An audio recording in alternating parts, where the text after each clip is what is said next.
குழந்தைங்க என்னென்ன ஃபுட்ஸ்லாம் அவாய்ட் பண்ணிக்கலாம்? இப்போ நார்மலா பார்த்தீங்கன்னா, ஸ்வீட்ஸ்ன்னு எடுத்துக்கிட்டிங்கன்னா, நெறைய சாக்லேட் சாப்பிடுவாங்க. அப்புறம் டோனட் சாப்பிடுறாங்க. சாக்கோலாவா கேக்குன்னு சாப்பிடுறாங்க. ஸ்டிக்கி ஃபுட்ஸ் அதிகமா சாப்பிடுறாங்க. இந்த பீனட் பட்டர்ஸ்லாம் இருக்கு இல்லைங்களா? அதெல்லாம் சாப்பிட்றதுனா என்ன ஆகும்னா, பல்லு மேல ஒட்டியே இருக்கும். ஒட்டி இருக்கும்போது என்ன ஆகும்னா, ஆட்டோமேட்டிக்கா சீக்கிரமாவே வந்து பல் சொத்தை வந்துரலாம்.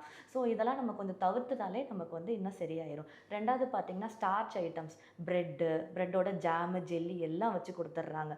அடுத்து டூத் கிராக்கர்ஸ்ன்னு குடுக்குறாங்க.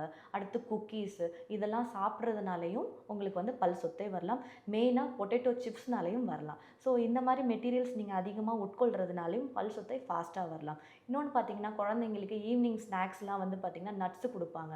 நட்ஸும் கண்டிப்பா வரும். ஏன்னா, நட்ஸோட ஸ்டிக்கி நேச்சர்ல என்ன ஆகும்னா, பல்லு மேல ஒட்டி இருக்கும். ஒட்ட ஒட்ட என்ன ஆகும், சாப்பிட்டது வந்து திருப்பி நம்ம வாய் கொப்பளிச்சு விட்டுறணும். ஒட்டியே இருந்துச்சுனாலும் பல் சொத்தை வரலாம். இதெல்லாம் வந்து நீங்க ரெகுலராவே நீங்க டிஸ்கன்டின்யூ பண்ணிட்டு, இல்ல லிமிட் பண்ணிக்கிட்டீங்கனாலே ஆட்டோமேட்டிக்கா சரியாயிரும்.